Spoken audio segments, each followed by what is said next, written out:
Hello दोस्तों, कैसे हैं आप।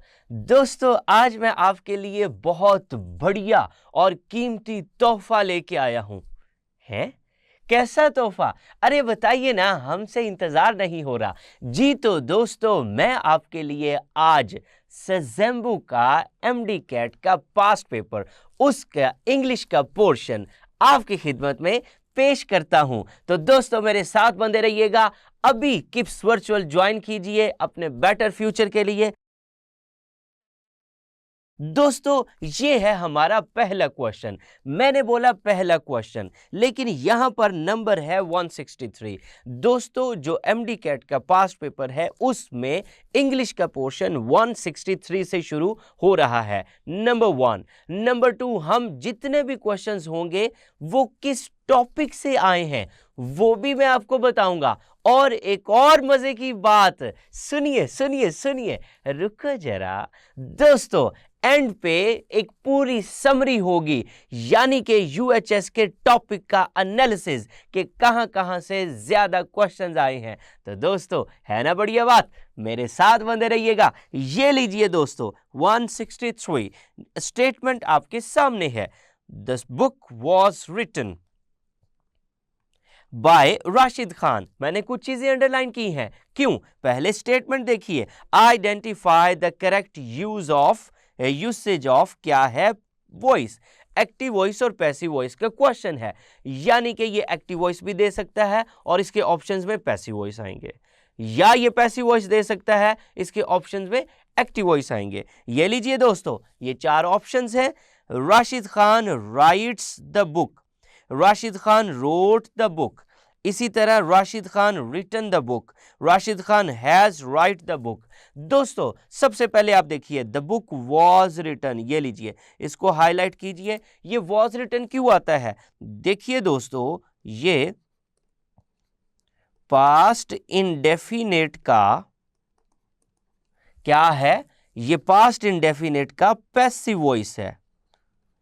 अब पैसिव वॉइस को समझने के लिए you have to understand active voice. अब मैं एक्टिव वॉइस का फॉर्मूला लिखूंगा। ये लीजिए, एक्टिव वॉइस में क्या आता है? सब्जेक्ट के बाद वर्ब की सेकंड फॉर्म आएगी, यानी कि प्ले की सेकंड फॉर्म प्लेड, जंप की जंप्ड, ब्रिंग की ब्रॉट।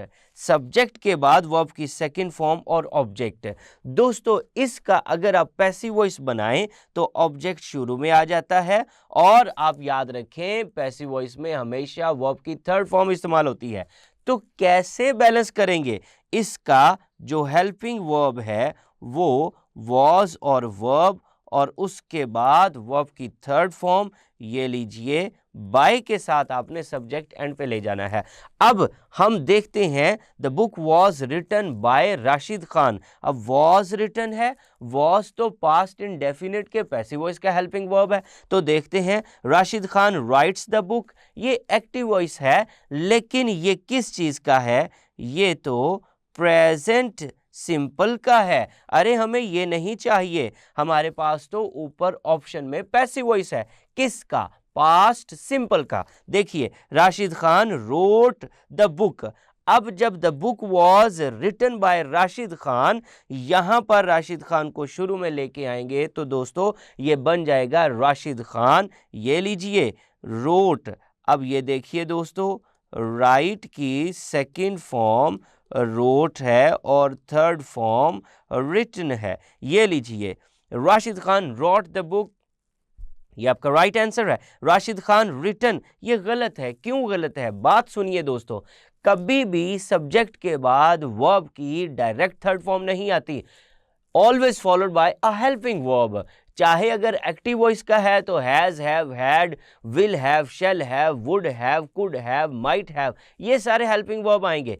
अगर दोस्तों ये पैसिव वॉइस है तो जितने भी पैसिव वॉइस के हेल्पिंग वर्ब हैं उसके साथ आएंगे, फिर जाके थर्ड फॉर्म आती है। राशिद खान हैज राइट, ये गलत है। हैज के बाद अभी मैंने आपको बताया थर्ड फॉर्म है तो हैज रिटन बुक। लिहाजा 163 का राइट आंसर दोस्तों बीटा है। अब देखते हैं दोस्तों क्वेश्चन कौन सी कैटेगरी का है, एक्टिव वॉइस और पैसिव वॉइस का क्वेश्चन है। ये लीजिए बेटा राइट आंसर। मैं उम्मीद करता हूं ये क्वेश्चन आपको हर तरह से समझ आ गया होगा। ये लीजिए क्वेश्चन नंबर 2 यानी कि 164। ये identify the example of a complex sentence.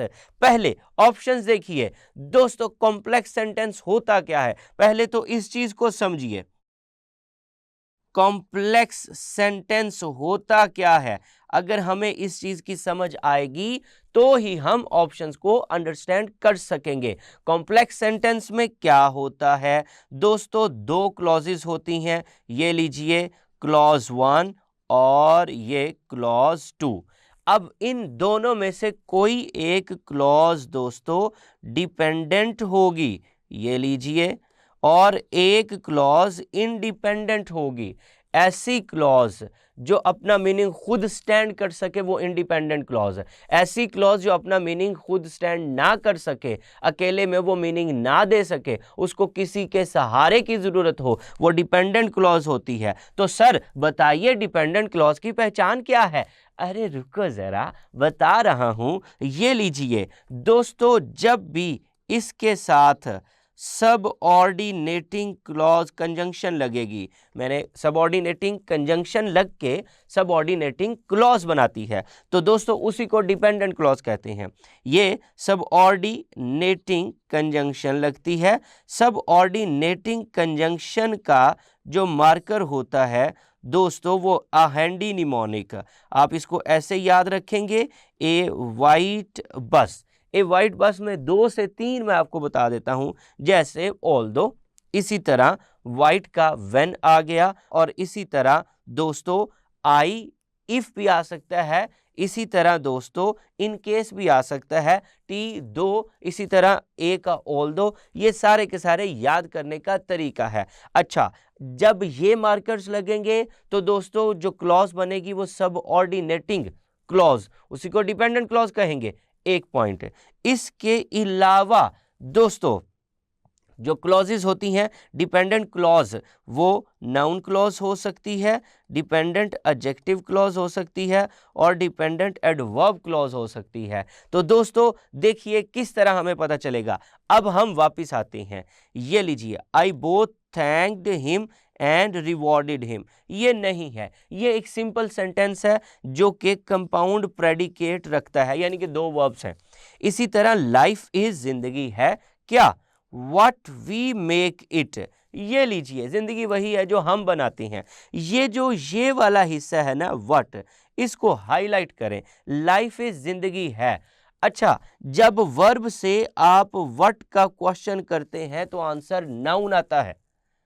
फिर सुनिए, वर्ब से जब आप व्हाट का क्वेश्चन करते हैं आंसर नाउन आता है। ये वाला जो है ये सारी की सारी नाउन क्लॉज है। नाउन क्लॉज कौन सी होती है? डिपेंडेंट क्लॉज होती है। व्हाट वी मेक इट ये डिपेंडेंट क्लॉज है। एक डिपेंडेंट क्लॉज एक इंडिपेंडेंट क्लॉज मिलके सेंटेंस कौन सा बनाते हैं? Complex sentence. ये लीजिए दोस्तों, इसी तरह ही owed his success to his father, ये भी सिंपल सेंटेंस है, ये भी नहीं आएगा। इसी तरह जंपिंग अप, ये लगता हमें ऐसा है कि ये 2 हिस्से हैं, अरे नहीं, ये पार्टिसिपल फ्रेज है, ये क्लॉज नहीं है। तो जंपिंग आईएनजी से शुरू होने वाला फ्रेज होता है, वो जेरंड होता है, तो ये इसको पार्टिसिपल फ्रेज कहेंगे। ही रैन अवे, ये भी सिंपल है, इसलिए ये भी नहीं है। तो लिहाजा साबित ये हुआ, मैंने आपको कॉम्प्लेक्स सेंटेंस की डेफिनेशन जल्दी से पहचान बताई और ऑप्शन भी बता दिया, बीटा ऑप्शन। ये लीजिए सेंटेंसेस एंड देयर काइंड्स, ये यूएचएस का सिलेबस से क्वेश्चन आया है, और इसी तरह ये हमारे पास बीटा राइट आंसर है। दोस्तों बढ़ते हैं अगले टॉपिक की जानिब। 165, pick out the sentence which illustrates the use of infinitive. दोस्तों ये लीजिए, ये आपके सामने ऑप्शंस आ गए। सबसे पहले देखें इन्फिनेटिव होता क्या है। देखिए दोस्तों, टू के बाद वर्ब की फर्स्ट फॉर्म यानी कि बेस फॉर्म, उसे आप इन्फिनेटिव कहते हैं। जैसे I want to say something, ये लीजिए बहुत आसान एग्जाम्पल से समझा रहा हूँ। आई सब्जेक्ट वांट वर्ब आ गया। ये जो टू से है ये आपका इन्फिनेटिव है, टू से आपका इन्फिनेटिव है। टू के बाद वर्ब की फर्स्ट फॉर्म आए तो उसे इन्फिनेटिव कहते हैं, ये याद रखिएगा। You got the point. तो दोस्तों बड़ा ही मजा आने वाला है, मेरे साथ बंधे रहिएगा। ही रिफ्यूज्ड, ये मेन वर्ब आ गया। आगे क्या है? टू ओबे, टू ओबे, ये लीजिए ये इन्फिनेटिव आ गया आपका। ही रिफ्यूज्ड ओबेइंग, वर्ब के बाद जेरेंड आ गया, रिफ्यूज के साथ आता ही नहीं है जेरेंड, इसलिए ये गलत है। ही रिफ्यूज्ड ओबे, दो वर्ब कभी भी इकट्ठे नहीं आते, ये बात याद रखें, इसलिए ये भी गलत है। ही रिफ्यूज्ड ओबेड, ये तो पास्ट पार्टिसिपल चला गया, ये भी गलत होगा। ये लीजिए दोस्तों, अब यहां पर पहले देखते हैं, इसको समझते हैं कौन कौन से वर्ब्स हैं जिनके साथ इन्फिनेटिव लगता है। पहले तो टॉपिक क्या है? Verb and it's kinds. ये लीजिए दोस्तों, ये आपके सामने आ गया टॉपिक। ये एक सेकंड दोस्तों, अभी मैं इसको हटा देता हूं ताकि ये क्लियर हो जाएगा। ये लीजिए दोस्तों, आपके सामने आ गया। अब दोस्तों हमारे पास क्या है? Decide, hope, refuse, agree, want, plan. इनको जल्दी से याद कर लीजिए, इनके बाद इन्फिनेटिव आता है। तो रिफ्यूज के बाद इन्फिनेटिव आता है, कौन सा? डायरेक्ट इन्फिनेटिव, स्प्लिट नहीं। ही रिफ्यूज टू ओबे, इसीलिए हमारा अल्फा राइट आंसर बना है। दोस्तों आगे बढ़ते हैं 166। What is the effect of using synonym? अब देखिए मजे की बात सुने, जब synonym सुनते हैं, एंटोनिम सुनते हैं, यू गॉट द पॉइंट, तो हमें लगता है कि ये क्वेश्चन वोकैबुलरी का है। दोस्तों डायरेक्ट सिनोनिम वोकैबुलरी का क्वेश्चन है, लेकिन दोस्तों यूज ऑफ लेक्सिकल जो लैंग्वेज है, जो कि आपका सेकंड चैप्टर यूएचएस का सिलेबस है, उसमें भी ये गिवन है 2.2 पे, आप जाके चेक कर सकते हैं। ये लीजिए, with different shades of meaning. अब सवाल क्या है? इन सेटायर, तो सेटायर वोकैबुलरी में आता है? नहीं दोस्तों, ये लिटरेरी टर्म है, लिटरेरी डिवाइस का क्वेश्चन है। हम इसको फिगर ऑफ स्पीच में भी ले सकते हैं, लेकिन फिगर ऑफ स्पीच छोटे लेवल का है, उससे ब्रॉडर टर्म में आता है लिटरेरी टर्म, लिटरेरी डिवाइसेस, यानी कि आप जिसमें सेटायर आ गया, आयरनी आ गया, हाइपरबली आ गया, दोस्तों एग्जैजरेशन। इसी तरह सेटायर तंज को कहते हैं। आसान भाषा में समझा रहा हूं, तो हमने ये देखना है सेटायर किस लिए इस्तेमाल करते हैं, यानी कि different shades of synonym to create क्या है? A serious tone. नहीं, सीरियस टोन इसमें नहीं होगी, हम बात कर रहे हैं सेटायर की। सेटायर में ये यूज नहीं होती सीरियस टोन, इसलिए गलत है। इसी तरह टू हाईलाइट द एब्सर्डिटी और irony of a situation. Yes, अगर आप किसी बेवकूफ को कहें he is a wise man, he is very intelligent man, ये गलत होगा, ये आप उस सिचुएशन का मजाक, क्रिटिसाइज, तंज कर रहे हैं। तो ये हुआ दोस्तों टू हाईलाइट द एब्सर्डिटी, यानी कि उसका अहमकपन अंदाज से आप किसी को क्या करते हैं? तंज करते हैं। टू कंफ्यूज द रीडर, अरे नहीं ऐसी बात नहीं है। To add complexity to the language, ये भी गलत है। इसलिए हमारा जो क्वेश्चन है वो लिटरेरी डिवाइसेस, यानी कि जो लैंग्वेज के दूसरे शेड्स हैं उनका क्वेश्चन है। और ये लीजिए बेटा राइट आंसर। दोस्तों मेरे साथ बंधे रहिएगा, इस तरह की हर डिटेल में डिस्कशन सिर्फ और सिर्फ आपको मिलेगी किप्स वर्चुअल के प्लेटफॉर्म में, जो पाकिस्तान का सबसे बड़ा एंट्री टेस्ट का इदारा है, जिसमें हर साल 70% मेडिकल की सीट्स सिर्फ और सिर्फ किप्स में पढ़ने वाले बच्चे हासिल करते हैं। तो दोस्तों ये लीजिए 167। People approach the situation differently depending on who they are. ये लीजिए, एक तो डिफरेंटली और depending on who they are. मैं आपको सिर्फ आसान भाषा में समझाता हूं कि एक सिचुएशन को अक्सर लोग मुख्तलिफ तरीकों से देखते हैं, हैंडल करते हैं, समझते हैं। अभी हमने डिस्कशन शुरू नहीं की, चूंकि सेंटेंस का एंड वाला हिस्सा differently depending on who they are, मेरा जो परसेप्शन है मैं चीज को वैसे समझूंगा। You got the point. इसी तरह the word approach in this sentence means, अब हमारे पास ये क्या? People approach. ये लीजिए, people approach the situation differently. हर बंदा एक ही सूरत हाल को मुख्तलिफ तरीके से समझता है। Who they are, जैसे वो खुद होते हैं। तो अप्रोच का मतलब क्या है? अप्रोच का मतलब है समझना। देख लेते हैं दोस्तों।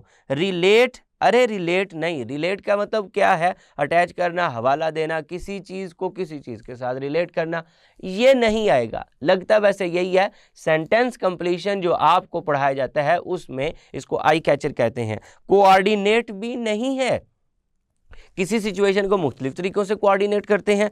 कॉम्प्रीहेंड का मतलब है समझना। Charlie right answer. वेरीफाई, अरे नहीं। इसलिए ये क्वेश्चन कौन सा है? ये वोकैबुलरी का है। You got the point. और इसमें अप्रोच का जो इस मीनिंग इन द कॉन्टेक्स्ट में सिनोनिम बनता है वो कॉम्प्रीहेंड बनता है। कॉम्प्रीहेंड मीन टू अंडरस्टैंड, समझना। दोस्तों 168, the team one the match. Team ने मैच जीत लिया, फुल स्टॉप है, और उसके बाद क्या है? खाली जगह, फिर कॉमा है। They broke the school record. अब अभी ऑप्शंस आपके सामने नहीं आए, हम आपको ऐसी स्ट्रेटेजी से पढ़ाते हैं। टीम मैच जीत चुकी है, जीत गई। इसी तरह dash, they broke the school record, और जनाब मोहतरम इन्होंने स्कूल का रिकॉर्ड भी तोड़ दिया।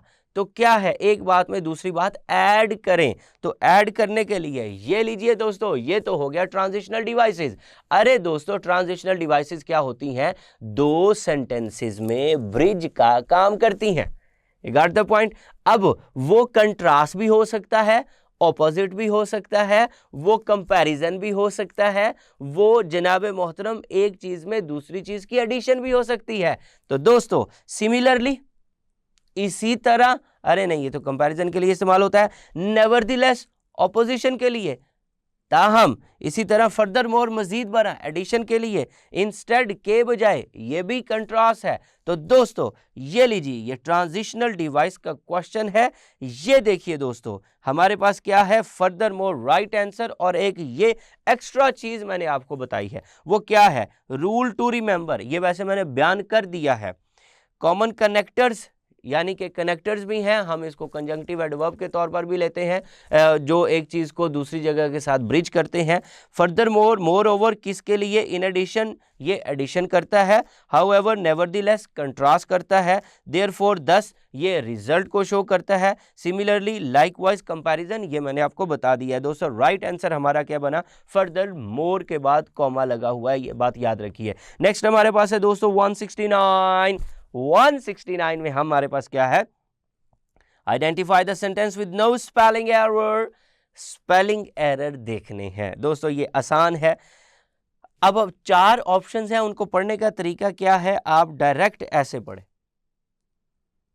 Rabia completes homework assignments well in time.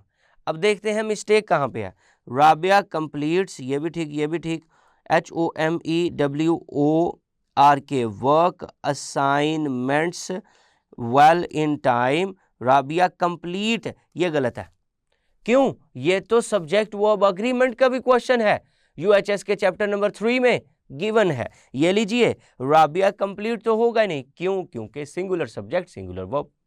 Rabia singular subject है, उसके साथ जब भी वर्ब आएगा प्रेजेंट में तो S या ES आएगा।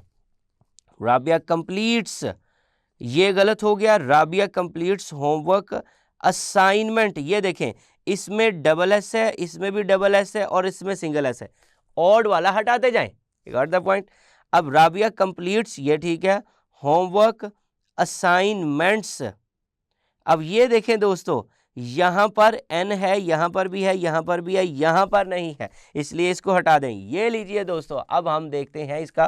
पहले तो ये देखें, ये स्पेलिंग एरर का क्वेश्चन है। स्पेलिंग एरर वोकैबुलरी में भी आ सकते हैं, क्योंकि होता ही ये वोकैबुलरी का क्वेश्चन है। इसी तरह दोस्तों नाउन में भी आ सकता है। तो दोस्तों ये लीजिए हमारा right answer, Rabia completes homework assignments well in time. बाकी जहां जहां मिस्टेक है, मैंने हर मिस्टेक आपको बताई है, और क्यों मिस्टेक है ये भी बताया। 170, travelling in a hot dusty train gives, ये आ गया वर्ब।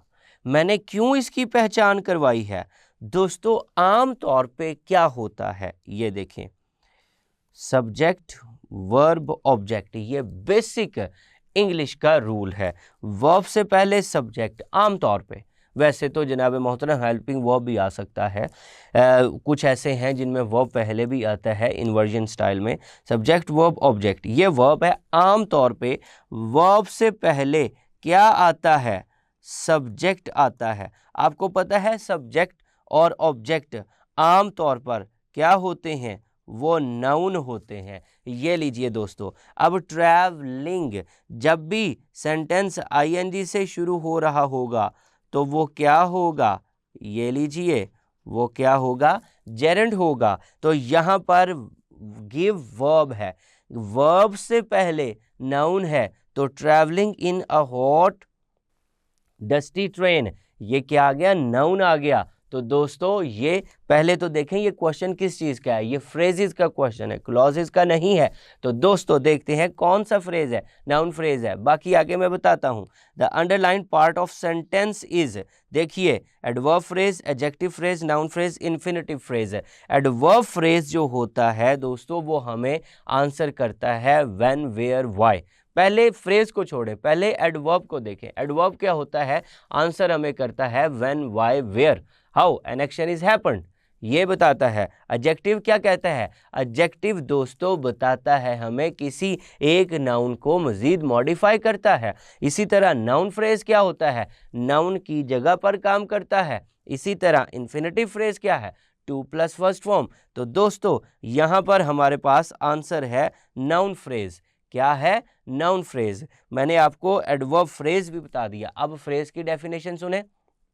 ग्रुप ऑफ वर्ड्स जिसका सब्जेक्ट नहीं होता अपना और उसकी सेंस कंप्लीट नहीं होती, ये आसान भाषा में मैंने आपको बताया। तो दोस्तों ये लीजिए, फ्रेजेस एंड देयर काइंड्स का ये क्वेश्चन है, ये वर्ब से पहले आया है। तो दोस्तों ये क्या बना? ये नाउन फ्रेज बना। इसी तरह हमने डिटेल में अपने एमडी कैट के लेक्चर्स में हर फ्रेज को डिटेल में विद एग्जांपल्स समझाया है। तो अगर आप चाहते हैं कि आपको फ्रेजेस, क्लॉजेस, सेंटेंसेस की डिटेल से समझ आ जाए तो अभी किप्स वर्चुअल का प्लेटफॉर्म ज्वाइन कीजिए ताकि आप राहत पा सकें। ये लीजिए दोस्तों, हमारा नाउन फ्रेज क्यों है, कैसे है, ये भी मैंने आपको बता दिया। इसी तरह 171, what does, I've told you a million times, मैंने तुम्हें लाखों मर्तबा बताया। You got the point। Million कितना होता है? 10 लाख। तो मैंने तुम्हें 10 लाख मर्तबा बताया। अरे नहीं, ऐसी बात नहीं है। इसका मतलब क्या है? यानी कि जब आप एक बात में स्ट्रेस दें, परेशानी का इजहार करें और बढ़ा चढ़ा के बयान करें एम्फेटिक टोन में, तो उस सिलसिले में आप ये कह सकते हैं 1000 बार आपको कहा है, आपको समझ नहीं आ रही, किप्स वर्चुअल ज्वाइन कीजिए अपने बेहतर फ्यूचर के लिए। तो दोस्तों to provide an exact count नहीं, टू एम्फसाइज फ्रस्ट्रेशन और impatience, to confuse the listener, to make the character sound foolish, नहीं, साउंड का मतलब दिखना। तो यहां पर ये डेल्टा राइट आंसर नहीं है। आंसर क्या है? टू एम्फसाइज फ्रस्ट्रेशन और इम्पेशंस, बेचैनी का, फ्रस्ट्रेशन का इजहार करना। तो दोस्तों what does I told you a million times, ये आमतौर पे हम यूज करते हैं हाइपरबली, इसको कहते हैं, इसको एग्जैजरेशन कहते हैं। अब हाइपरबली, ये लीजिए, हाइपरबली हम कैसे लिखते हैं दोस्तों?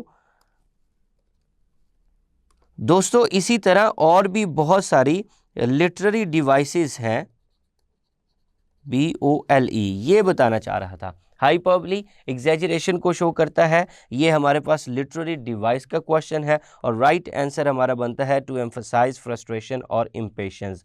दोस्तों इंग्लिश का पोर्शन 163 से 171 तक है। हमने हर क्वेश्चन डिटेल से और उसके चारों ऑप्शंस, ये भी मैंने आपको बताया कौन सही है ऑप्शन, कौन गलत है और कैसे गलत है। दोस्तों मैं उम्मीद करता हूं कि इस तरह की बेहतर डिस्कशन आपको बेहतर तरीके से समझ आ गई होगी। मज़ीद इस तरह की डिस्कशन और लेक्चर अटेंड करने के लिए अभी विजिट कीजिए किप्स वर्चुअल का प्लेटफॉर्म।